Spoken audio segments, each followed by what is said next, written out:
Yeah, the broadband's been pretty discussed. That was over in the Senate. As I said last week, local government is the closest to where the taxpayers live and do a great job, and we tend to want to interfere with local government just as the federal government does to us. And we're very, these get-togethers we have are good for us. It keeps us on track, and we go back to Topeka this week and listen to you, and hopefully we'll change the course of some of this legislation. Thank you. I think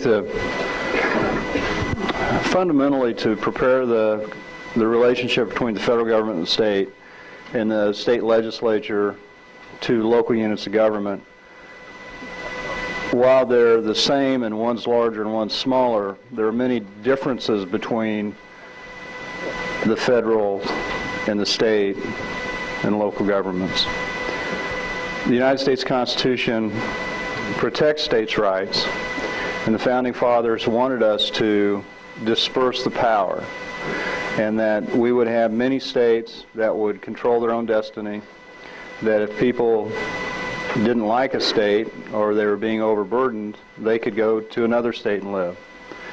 So disseminating the power, the rights are enumerated in the Constitution, and the powers of the federal government are supposed to be limited. Currency, the military,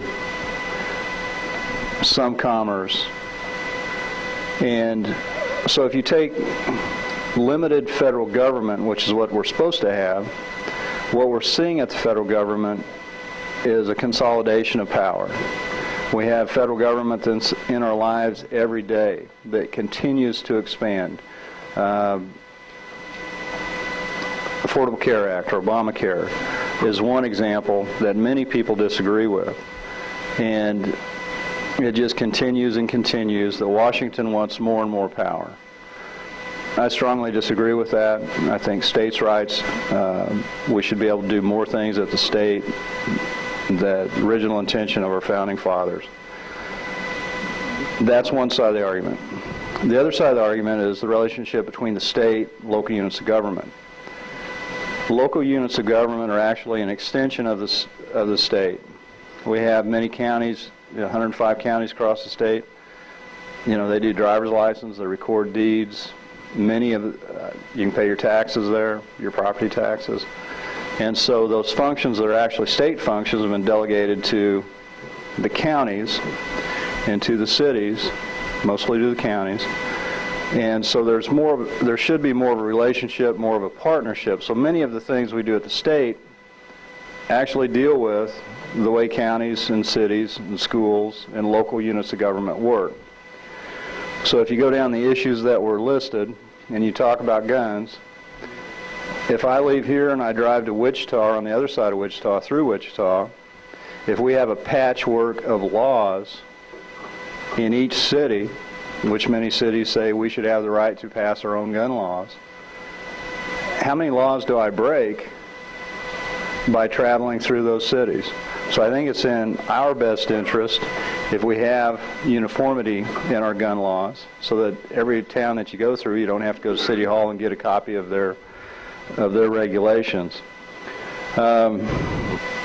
Elections, we should have uniform elections. We should also try and do something that turns out to where we have more people to vote. So I think that is a subject that we should take up at the state level.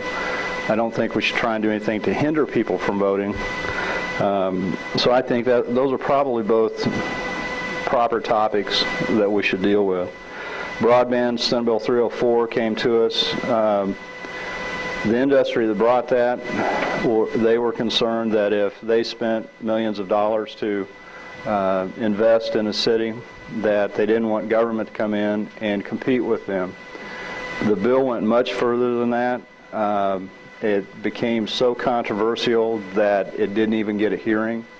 So the bill was pulled. It will not go forward. But that's kind of part of the process. We hear a little bit about lobbying, government-paid lobbyists, and we have 2 county commissioners here.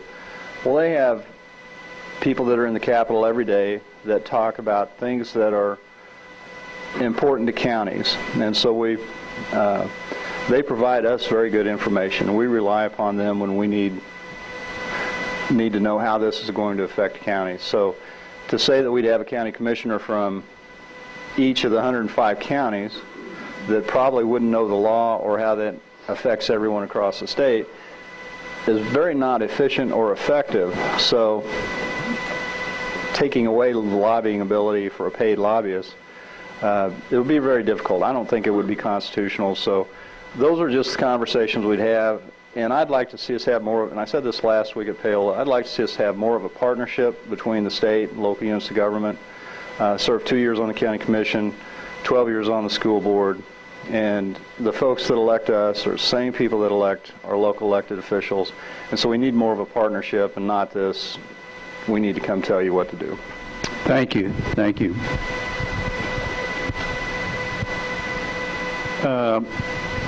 The next question here is, are you trying to make local government to be partisan election? If so, why? On a local level, Democrats, Republicans work together.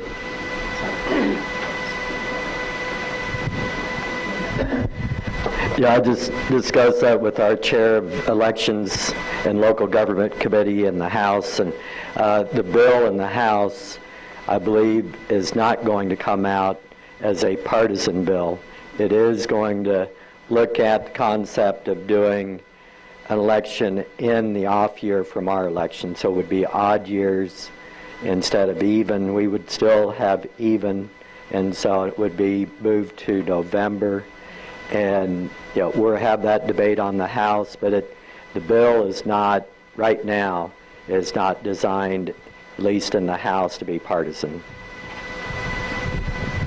And I think if we go from spring elections or to fall elections, and if they're nonpartisan or partisan, I'd like to see at least people name what party they're affiliated with. If you're Democrat, say you're Democrat. If you're Republican, say you're Republican. If you're unaffiliated, say you're unaffiliated. That wouldn't be hard to do. But I think that if we're having city elections and we're having school board elections, when it's cold like this and we have snow on the ground, who's going to get out? It's hard to campaign. We knock on a lot of doors when we run for election, and it's hard to knock on doors to get out and see folks when it's 10 degrees out. So I think fall elections have some benefit, hopefully get more people to turn out.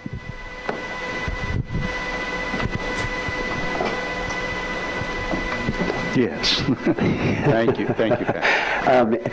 The whole idea is just to get more people out to vote. And I've been talking to all of my local clerks and people who deal with the elections. The main concern with it, I mean, a lot of people are saying, my first instinct was, so is this going to save us money? And it's not necessarily going to save money necessarily. I mean, it might save a little bit, supposedly.